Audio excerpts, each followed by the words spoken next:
सुरहुरपुर में सूट खरीदलू, दुल्हूपुर में दुपट्टा, रामनगर में तोहरे कारण जल गए गोली कट्टा कट्टा। तोहर न्योरे में नकिया न थाइल बा, तोहरे चक्कर में थाना पुलिस आइल बा, तोहरे चक्कर में थाना पुलिस आइल बा।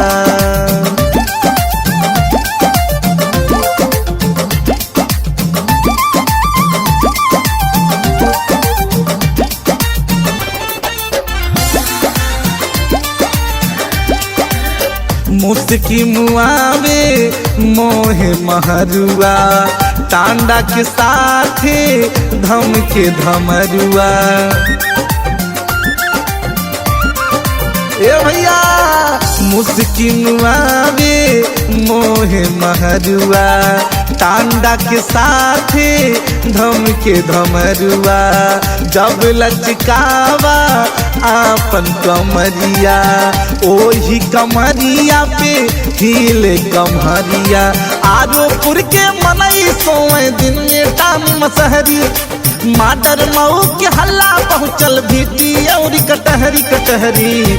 पूरा जिला नशा में नशाइल बा, तोहरे चक्कर में थाना पुलिस आइल बा, तोहरे चक्कर में थाना पुलिस आइल बा।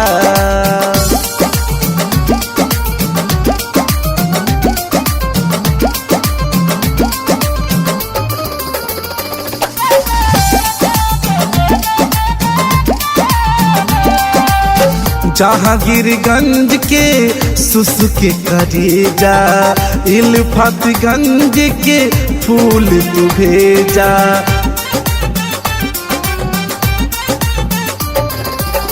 जहांगीरगंज के सुसुके करेजा, इल्फतगंज के फूल तू भेजा। गोविंद सरवन क्षेत्र की छौछा, शिव बाबा से आशीष ले जा। सम्मानपुर सम्मान करत है लड़के पूजा थाली, मालीपुर हसवर के लड़के नाचे हाली हाली हाली।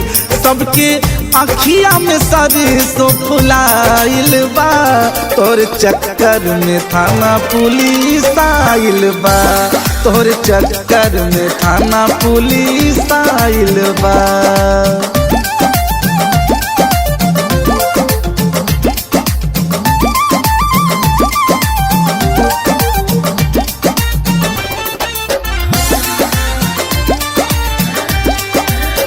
बस खारी के दई के धोखा, मसड़ा बाजारिया में खैलू समोसा। खूब समोसा खाए रानी। बस खारी के दई के धोखा, मसड़ा बाजारिया में खैलू समोसा। बरियावन के भूल तू गईलू, कुर्की बाजारिया में बर्गर खैलू।